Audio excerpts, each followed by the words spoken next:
हाय, आता इथं मी घेतलेली आहे कांद्याची पात. आता मला कांद्याची पात बनवायची आहे. आता ही बारीक कापून घ्यायची आहे.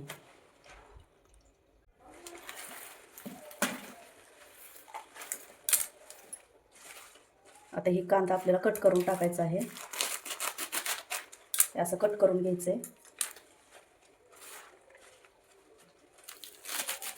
आता ह्याची मस्त अशी भाजी करायची आहे.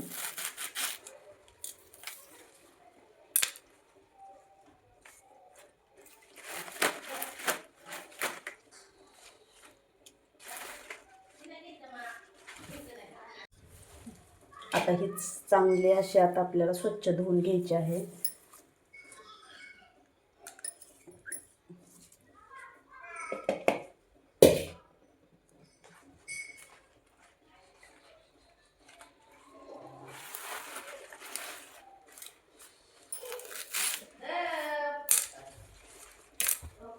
आता हे कापून झाल्यानंतर शिजायला टाकणार आहे.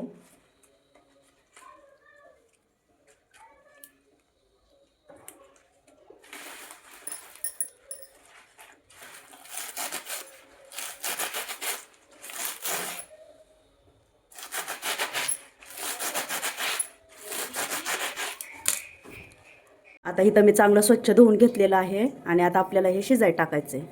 आता आणखीन थोडंसं मी पाणी टाकणार आहे ह्याच्यामध्ये. कांद्याची पात भरपूर जास्त आहे आणि आता ह्याच्यामध्ये ही हरभरा डाळ टाकणार आहे.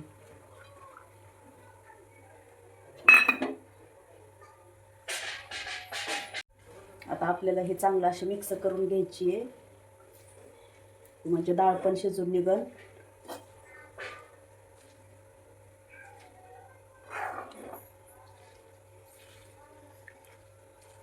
आता आपल्याला हे शिजून द्यायचं चांगलं. इथं गॅस मी फास्ट केलेला आहे. आता हे शिजल. आता इथं कांद्याची पात शिजत आहे. आता ह्याला चांगली शिजवून घ्यायची आपल्याला अजून. आता इथे एका ताटामध्ये मी काढून घेतलेलं आहे आणि आता मला फोडणी द्यायची आहे. आता इथं कढई तापलेली आहे, तर आता ह्याच्यामध्ये मी तेल टाकून घेणार आहे. आपल्याला तेल जेवढं लागतं तेवढं आपण इथे टाकायचं आहे. हे किंवा आपलं तेल टाकलेलं आहे. आता ह्याच्यामध्ये टाकायचं आहे लसूण. तेलामध्ये चांगलं आपल्याला मिक्स करायचं आहे.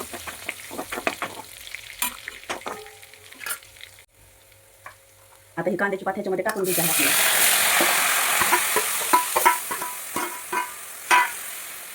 आता हे चांगलं आपल्याला असं घालून घ्यायचं आहे.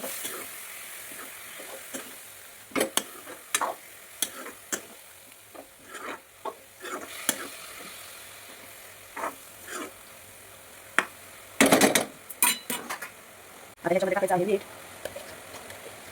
रुचून टाकायचं आहे आणि तिखट मसाला टाकायचा आहे त्याचा. हे चांगलं मिक्स करून घ्यायचं आहे. आता ह्याच्यामध्ये आपल्याला पाणी वाटायचं नाही, त्यालाच पाणी सुटतं. आता ह्याच्यामध्ये मी टाकणार आहे शेंगदाण्याचं कूट.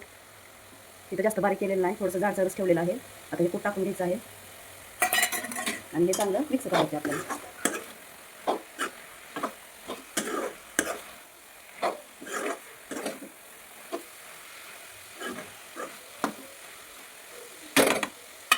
आता इथं मी गॅस थोडा बारीक करत आहे. आता त्यातलं ते पाणी थोडंसं आपल्याला आटून द्यायचं आहे आणि कोरडं फुलफुलीत असं आपल्याला होऊन द्यायचं आहे आणि नंतर मग आपल्याला गॅस बंद करायचा आहे. आता इथं मस्त अशी कांद्याची पात बनवून झालेली आहे. तर आपण आता ही भाकरीबरोबर चपातीबरोबर खाऊ शकतो. व्हिडिओला लाईक करा, सबस्क्राईब करा. बाय.